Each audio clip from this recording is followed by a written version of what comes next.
You are now listening to the smooth, mellifluous sounds of Red's Room Podcast. Enjoy.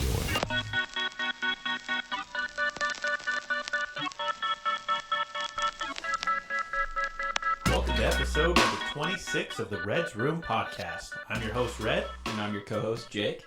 And today we are talking about Edgar Cayce.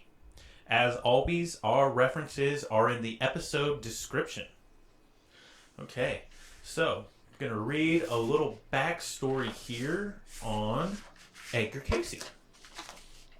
Edgar Cayce has been called the Sleeping Prophet, the father of holistic medicine, and the most documented psychic of the 20th century. For more than 40 years of his adult life, Cayce gave psychic readings to thousands of seekers while in an unconscious state, diagnosing illnesses and revealing lives lived in the past and prophecies yet to come.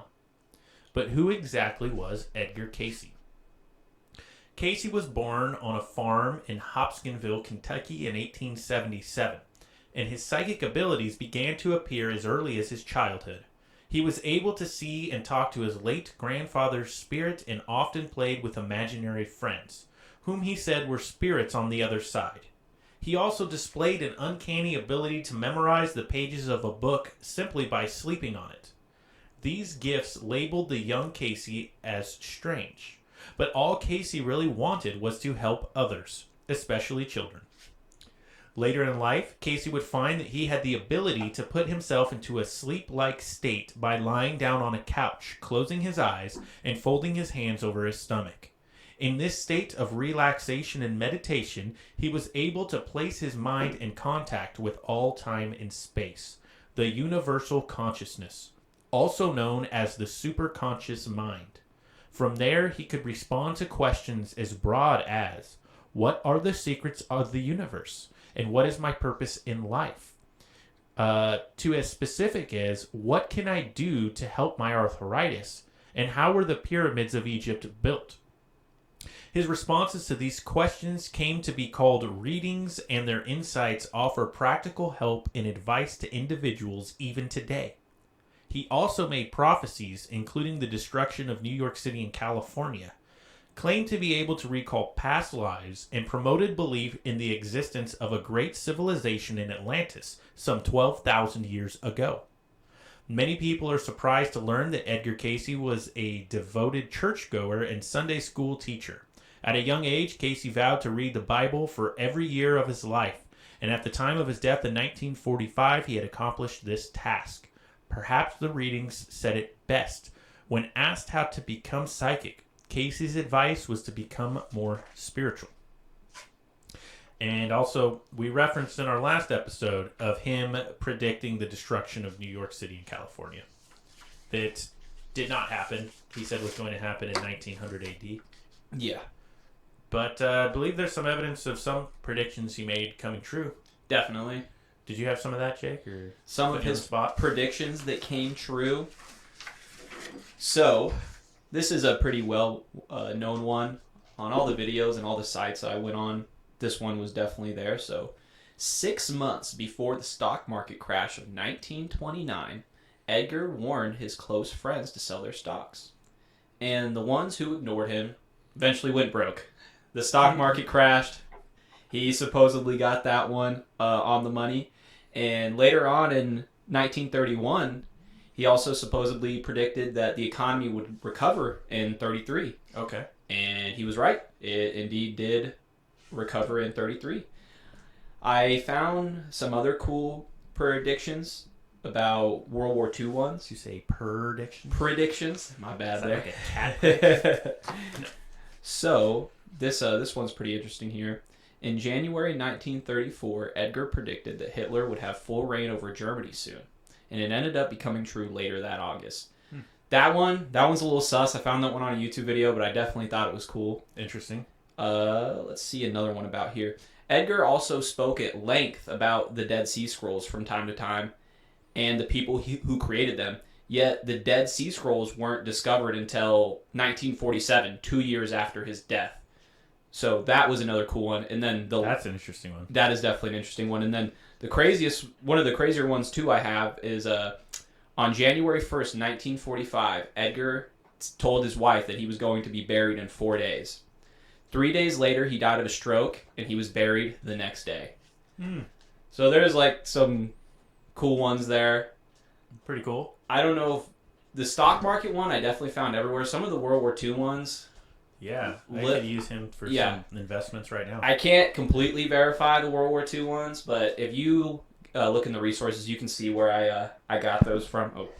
I watched a YouTube video by a guy that he does great content, the Y-Files. He talked about some of them too, so interesting. You can check out his point of view as well. Nice. Yeah, we'll have those links. Mm-hmm. Cool. So some of his predictions came true. Supposedly so, yes. Supposedly. I like it. I'm going to read another section here. Reported clairvoyance. Until September 1923, Cayce's readings were not systematically recorded or preserved. On October 10th, 1922, Birmingham Post-Herald article quotes Cayce as saying that he had given 8,056 readings to date. However, it is known that he gave 13,000 to 14,000 readings after that date. A total of 14,306 readings are available at the ARE Cayce headquarters in Virginia Beach and online. Members only section with background information, correspondence, and follow-up documentation. Other abilities attributed to Cayce include astral projection, prophecy, mediumship, access to the Akashic Records, Book of Life, and seeing auras. He also used astrology and dream work in his practice and readings. Cayce said that he became interested in learning more about these subjects after he was told about the content of his readings, which he said that he never heard himself. So some of these things, supposedly, he gave the reading, and when he gave a reading, somebody else would have to record it because he wouldn't know what he was saying. And then afterwards, they would tell him what he said.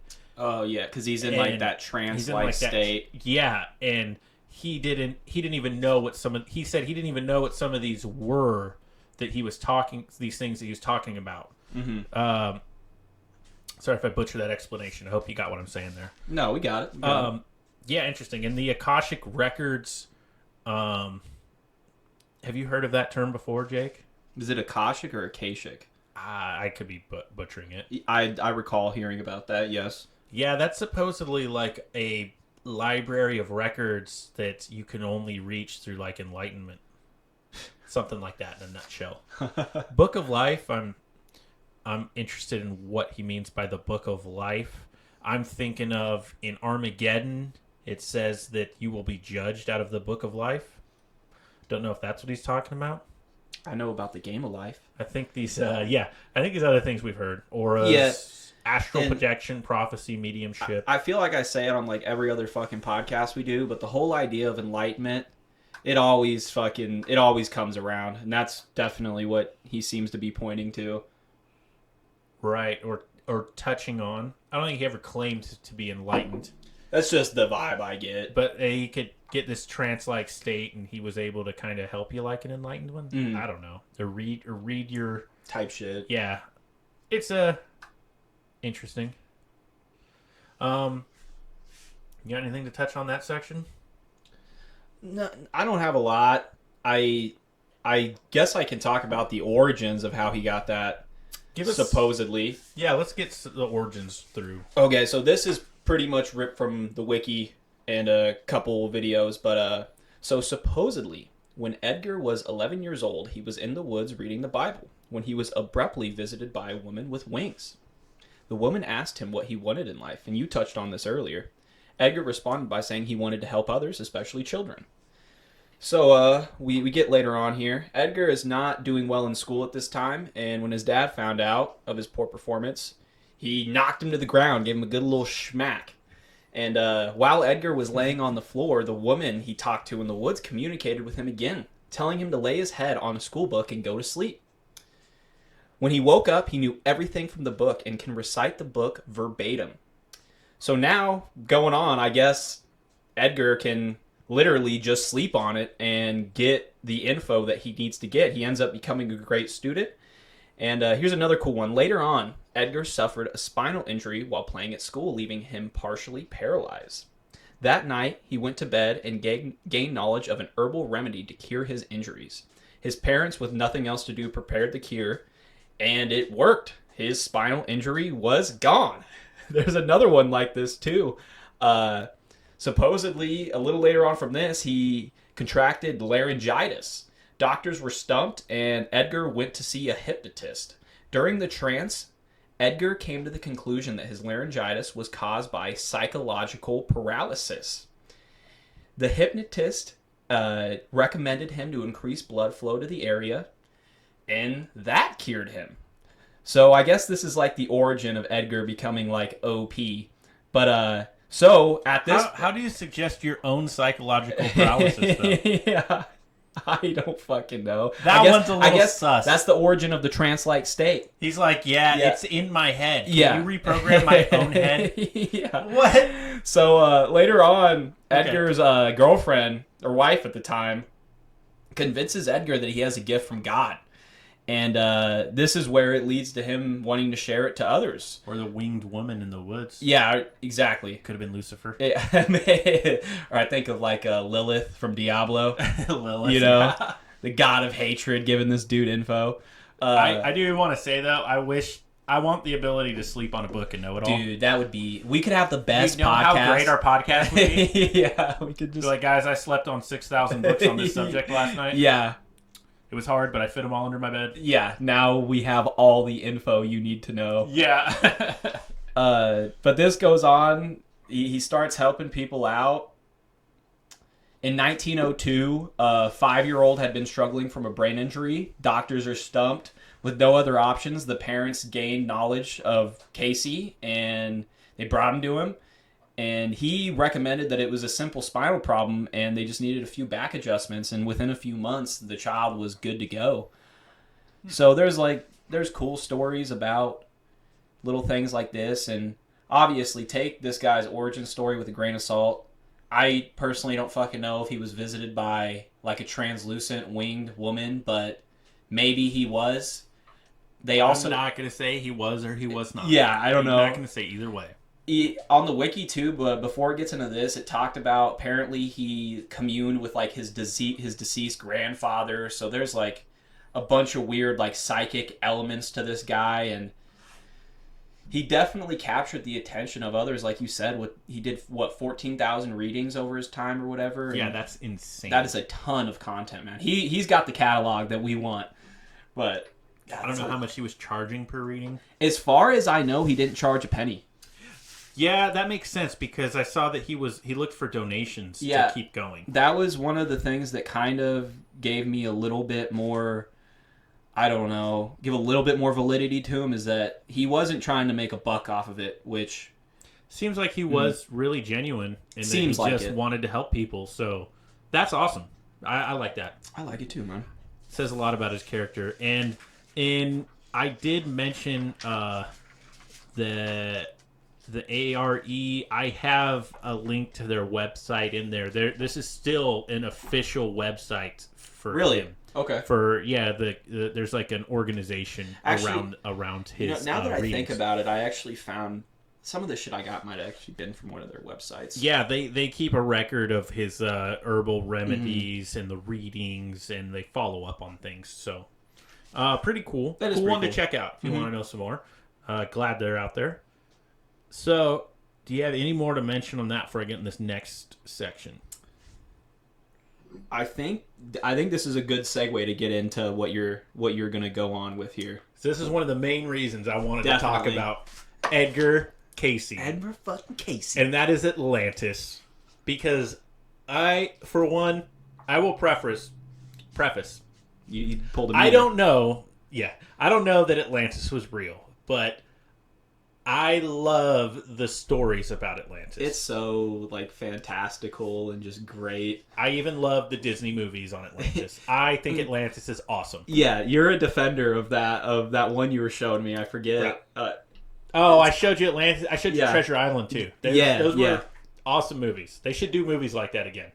Anyways, So let's get into what Edgar Cayce has to say about Atlantis, because he has a huge contribution to Definitely. the legends on Atlantis.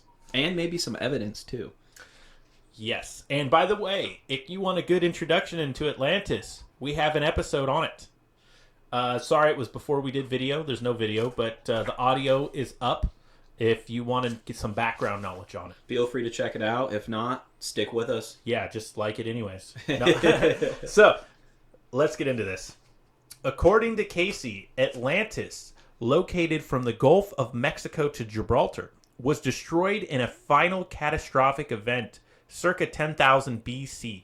He prophesied that a new land would appear in 1968 or 9 off the east coast of North America, the so-called Rising of Atlantis. Excuse me. It was in fact during that time that the Bimini Road was discovered in the Atlantic Ocean. After all these years, the issue is still being debated by archaeologists and scientists, but the verdict is not out yet, so it may very well be. Edgar Cayce maintained that Atlantis was the first civilization which was technologically superior to even our own. Cayce revealed that the size of Atlantis was equal to that of Europe, including Asia and Europe. He saw visions of this continent of the past which had gone through 3 major periods of division.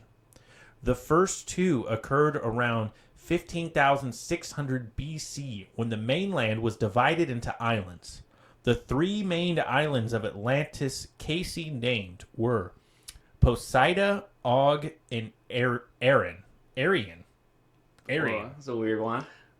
Arian. Orion? It's not quite... Is that Arian?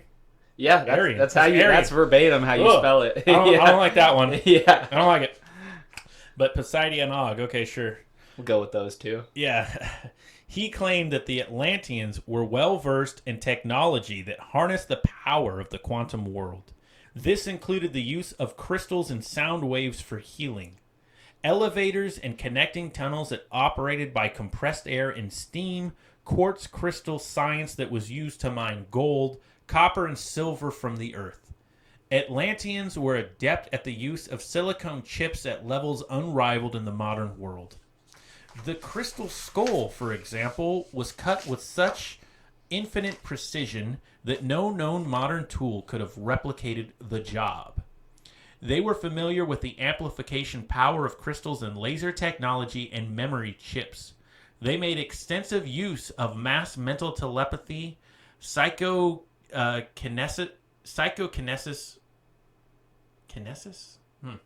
and astral projection into fourth dimensional consciousness. Edgar Cayce said the people of Atlantis had constructed giant laser-like crystals for power plants, and that these were responsible for the second destruction of the land. Cayce blamed the final destruction of Atlantis on the disintegration of their culture on greed and lust. According to Cayce, 2 rival parties fought for control of the Atlanteans in its final days. The children of the law of one wanted to return to a spiritual stewardship of the land based on natural laws. The other group, the sons of Belial, wanted to exploit natural resources for material gain. The chief focus of their conflict was a third class of dull, half-awake subhumans used by the sons of Belial for slave labor. The children of the law of one wanted to enlighten these sub-beings by raising their consciousness. The sons of Belial wanted to keep them in ignorance and exploit them for their own gain. But before the legendary land disappeared under the waves, Cayce revealed that there was an exodus of many Atlanteans to ancient Egypt. He attributed the biblical Great Flood of Noah to be a result of the sinking of the last huge remnants of Atlantis. He also revealed that the many Atlanteans that managed to escape and hoped to preserve a record of their civilization created 2 separate archives with all their history and accomplishments so that it could be preserved for posterity. One of these archives was revealed to be buried under one of the Sphinx's paws.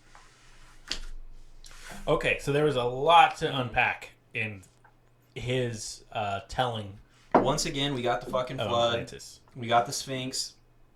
We got Atlantis. He brought up the crystal skull for some reason. Is he saying the crystal skull was from Atlantis? To me, it seems like it. It kind of seems like it because he says that Atlantis was one of the only previous civilizations that reached a point of like dope technology, like far past what we have. So Yeah, because I think it is a mystery how finely machined that thing is. see, I've heard about it. Isn't there I think there's multiple crystal skulls, but yeah. So he is saying, or he's just using it as evidence that there was ancient technology that was very, very advanced. And I think this is where he gets into the origins of how the pyramids were built, and that they were built by many Atlanteans going to Egypt. Yeah. So they brought their superior knowledge and technologies To get it done. Very, very interesting. Mm-hmm. Didn't you have some stuff on Atlantis? I had one little thing to add here, and we're going to talk about the Bimini Road, which also one thing I wanted to add where his idea of Atlantis is off the Gulf. There's many different interpretations of where Atlantis is. In the last episode, I referenced the Rashat, which I believe is in North Africa. There's different places where people theorize where it's at. I think where he mentions, though, is the main idea. So in the the Atlantic Rashat Ocean, is definitely newer idea. Yeah. But if you stick with the original legends, in the Atlantic Ocean where he's describing is according to the original legend. So, in 1938, Edgar said that a portion of temples will be discovered under the sea of what is known as Bimini, off the coast of Florida, and to expect the rising of Atlantis 30 years later in 68. While we didn't get the rising of Atlantis, what we did get in 68 was the Bimini Road was discovered in the Bahamas. So, I believe the whole idea of the Bimini Road is that it's a pathway that leads to Atlantis. Okay. And he claimed that, let alone 30 years later, there's Bimini Road right there. And I don't really know if anything super came of it, but it is there. I guess you got to give him that, but Atlantis did not rise out of the ocean. Hopefully that does happen. Maybe he was just off by 100 years or something. But the Bimini Road is interesting. I think there's arguments that it's natural, but to me it doesn't look natural. Does it? I don't think it's natural. I guess I'm not smart enough to know or not, but it doesn't fucking look natural. That is for sure. I'd like to see more LiDAR done there and just what they find. Yeah. It's interesting. Get some scuba divers down there, some OP tanks. Fucking... You got any more on Atlantis? No, I think you covered about what I just had that. I got more parts I want to talk about. Let's do it. I want to talk about this section where he talks about their chief, when they were warring at the end, their chief conflict was a third class of dull, half-awake subhumans used by the sons of Belial for slave labor. So there's talk on what he's describing as them being like chimeras. Like they built, like engineered their own subhuman hybrids that they used for slave labor. I thought that was insane. That is fucking really crazy. And when we did our Atlantis episode, I believe we touched on also there was like greed. Like things were too good and people were getting greedy, so we have the two different factions fighting for against each other, and now we have fucking hybrids getting manufactured. Well, I kind of think of there's the Sumerian legends about the Anunnaki coming to Earth. Okay. Aliens. It says that in the legends, the Anunnaki come down. They're like the gods. And they take the like Neanderthal ape-like beings here. Yeah. And then they genetically engineer them to be humans to mine gold for them. This kind of goes to the Zachariah Sitchin Neanderthal human slaves interpretation. But that sounds to me very similar to what he's saying Atlanteans did. If you maybe substitute Atlantean for Anunnaki or vice versa, it's the same idea. Mm-hmm. They're using these half-awakened subhumans, and he said here they were using them to mine too. I just imagine the aliens got them on like Prozac and like a couple fucking like anxiety medications. If you want to go full tinfoil hat, yeah. Yeah, they're keeping them unenlightened on purpose. Yeah. Which is interesting. I thought that was a really that was a juicy one. No, I hadn't seen anyone else on any of their ideas of Atlantis come up with something like that. I haven't until this Cayce shit right here. I haven't heard anything about that either. Yeah, pretty insane. So, and then the last thing I wanted to talk about was him talking about that there is records in one of the Sphinx's paws. Now, I believe that they have done LiDAR, and there is a chamber. Yeah. There is a chamber below the Sphinx that no one has been in. Mm-hmm. So, that ties into, what was it? The Emerald Tablets supposedly being there? Definitely. There is theories about them being underneath the Sphinx, or one day the Sphinx, it will open up, or something like that. I think we need to explore the Sphinx more. Dude, why isn't there like an excavation team? Like, pull that. I guess they don't want to damage any artifact. Like, I guess there's definitely two thoughts, but if it was takes me, a lot of money, politics if it's are me, involved. I'm getting into the shit under the Sphinx. Like, what the fuck is in there, Especially man? since we know there's a chamber there. Definitely. There's so many different legends saying that there's something under the Sphinx. Whether it's a hall of records, whether it's at the Atlantean records, whether it is the Emerald Tablets, The Philosopher's Stone. Who knows? There's so many different legends. It makes me think there's something there. I don't know which one is true. There's got to be something dope there. Or, maybe it has the original mystery schools, documents there, records. Who knows? But let's just see. Let's just see if there's something there. I would definitely. That shit would have been opened and been. Right. I imagine walking in there, everything, like, all the walls are, like, gold-plated and, like, fucking gemmed out, just all dope shit. I want to think it looks like that. It's got to. I pictured the stones, but, like, all the hieroglyphics are glowing green. It's fucking... the walls are coated in element 115 and fucking, Red mercury flowing exactly. through Dude, red mercury waterfalls and shit. Who knows? But I want to know. We know there's a chamber. Let's open it up, guys. Get on it. Definitely open that shit up. Okay. I think so. That's all I got on the Atlantis section. I like it, man. Some juicy deets and then some big question marks. But interesting revelations Cayce had about Atlantis. So now I'm going to get into the, let's call it the debunking section. Yeah, the asterisk. The reception and controversy around Cayce. So this is a series of some multiple things here. So first one. Cayce advocated pseudo-historical ideas in his trance readings, such as the existence of Atlantis and the discredited theory of polygenism. Genism. Oh, I'm saying it right. Big words. Anyways, polygenism is the theory of human origins, which posits the view that the human races are of different origins.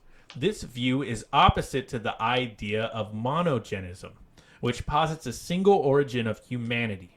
Modern scientific views find little merit in any polygenic models due to an increased understanding of speciation in the human context, with the monogenic out-of-Africa hypothesis and its variants being the most widely accepted models for human origins. Polygenism has historically been heavily used in service of white supremacist ideas and practices. denying a common origin between European and non-European peoples. So that's not good. That's a bad mark against Cayce there. In many trance sessions, he reinterpreted the history of life on Earth. One of Cayce's controversial theories was polygenism, which I just went over. According to Cayce, 5 races, white, black, red, brown, and yellow, were created separately and simultaneously on different parts of Earth.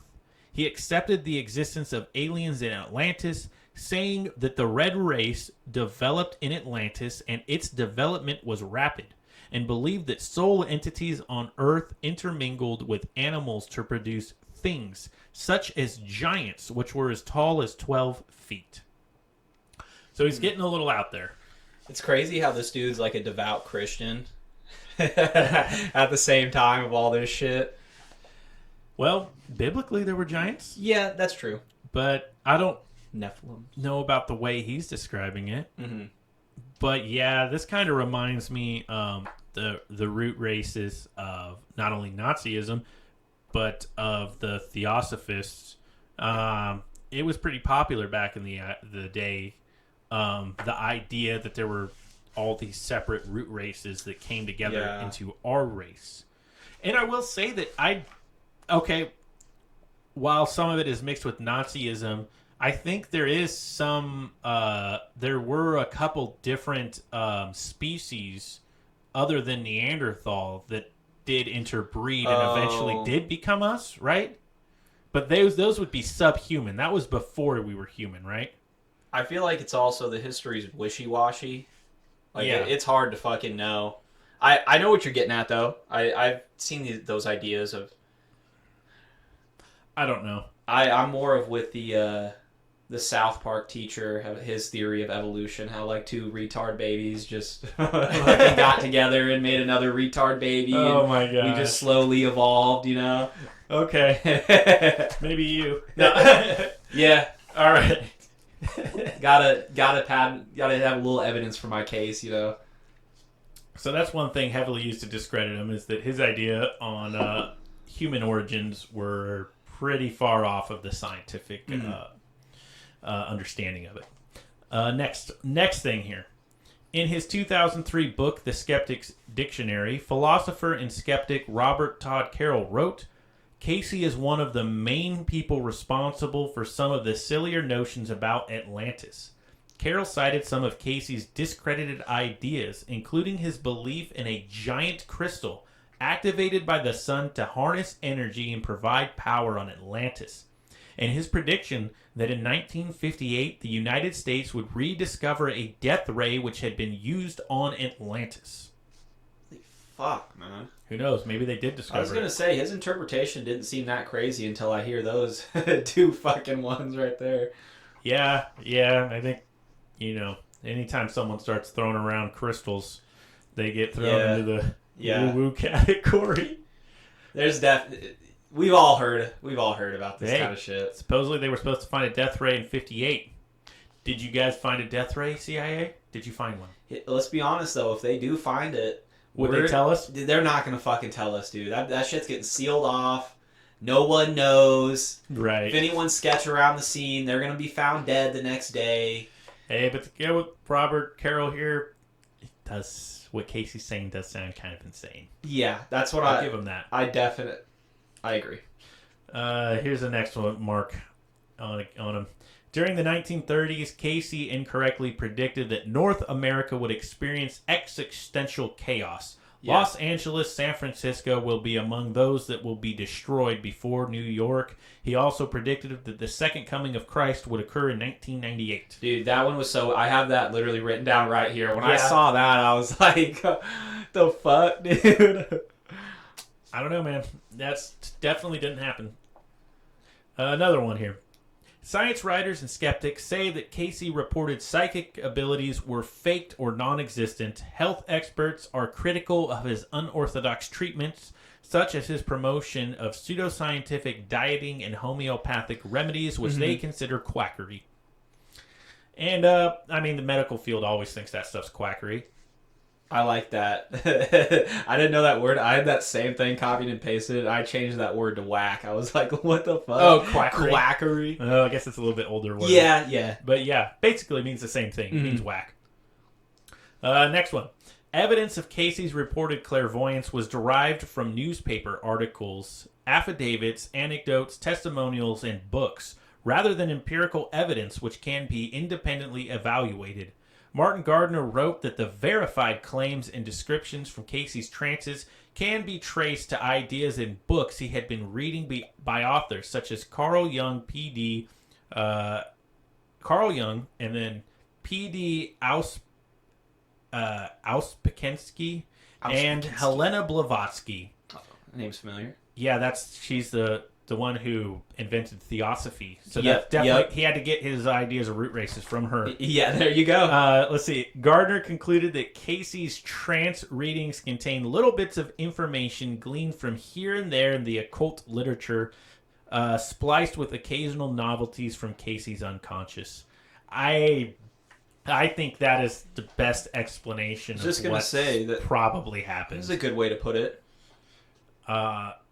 Yeah, it definitely seems like he spliced together some other ideas and just made them his own, unfortunately. Definitely Cayce has like a theory crafty kind of vibe to him.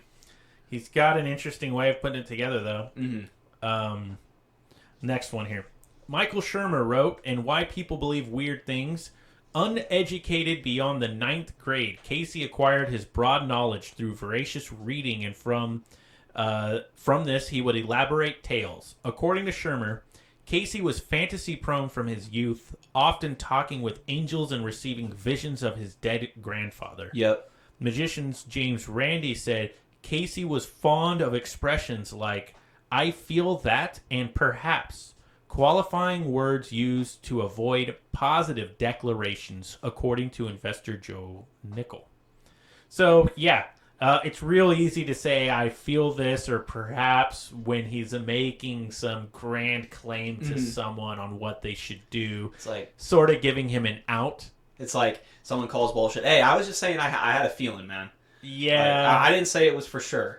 I think of those people who do those readings on people, but they just kind of feel them out, and they're like, "I kind of feel like somebody died recently, someone that their name starts with a P or a Q," and then they just kind of feel them out to where they say it. And the guy's like, Jay. It was like, Jay. Yeah, that was it. And, like, it seems like there's some,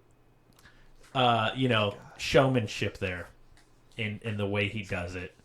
Let's see, next one. Although Cayce was never subjected to proper testing, ESP pioneer Joseph B. Ryan of Duke University, who should have been sympathetic to Cayce's claims, was unimpressed. A reading that Cayce gave for Ryan's daughter was notably inaccurate. Frequently, Cayce was even wider off the mark when he provided diagnosis of subjects who had died, since the letters requesting the readings were sent. Letter request readings sent. So, when he provided someone who died, what? Worded a little weird there. I don't know.